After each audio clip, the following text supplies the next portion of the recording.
Hey everyone, it's been kind of a quiet day around here. I just got done watching some So You Think You Can Dance. It's the audition still, and I really enjoy doing it. I have no formal dance training for anyone who would like me to give them advice on dancing. I took a few years of like etiquette class, and I think that was it.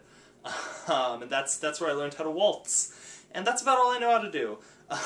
But today I thought I would share some fun words that I've been hearing recently. I do like words, and if you know any cool words that are in the dictionary that I don't know about, you can put them down there. I don't need Urban Dictionary words because I get the Urban Dictionary word of the day, and most of the time I've been noticing this, there's more thumbs down on the Urban Dictionary word of the day than there are thumbs up. So when it's a thumbs up one, I know it's like really good.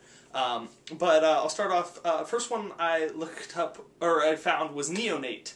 And neonate is a newborn baby, usually like 4 weeks old, sorry. And it can also refer to any mammal that's newborn, but I've really liked this one. I don't know when I'm going to use it, so like when I'm in a hospital and they're like, come to the maternity ward, I'll just be like, oh, I'm going to see the neonates. And it's just going to be terrible, and I'm going to go, what? I'm going to go, the neonates, and then they're going to be all confused and I'll have to explain it. It comes from Latin. I looked up all the etymological roots of these. It comes from Latin neo, meaning new, and nate, or nat, it's N-A-T, meaning born. It was the word for born, so I guess that's the prefix, or the verb. Next up, panache. Panache, which is confidence and swagger. I have a lot of panache right now. It's just such a funny word to use, and it's spelled pan-ache, so it sounds like pancake in that sense, which is good. It comes from 16th century French, from pennacchio, Latin pennachium, which was describing a feather, because it comes from the plume in a hat, which was the panache, I guess. And how panache that they would put a feather in the hat, and it just sounds like something that like, yes, I'm here to tell you about the panache Harold had the other day, and it was just terrible. He tried to put a feather in his cap, and it was just went awfully.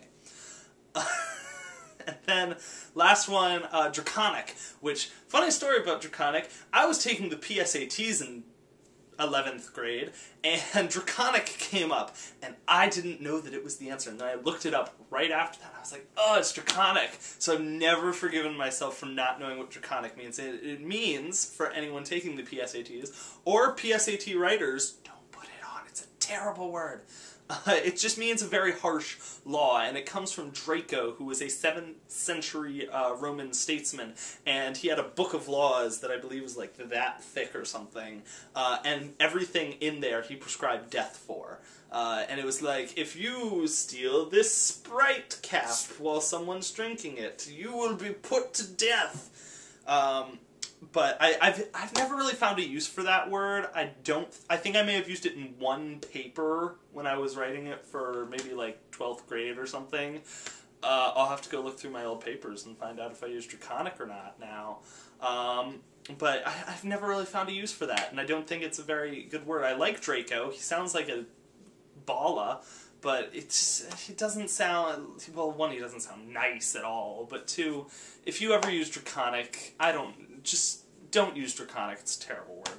So I just thought I'd share some words that I like: neonate, panache, and draconic. And if there's any awesome words that you know of, you can always comment, because I like getting comments, and I usually respond to them.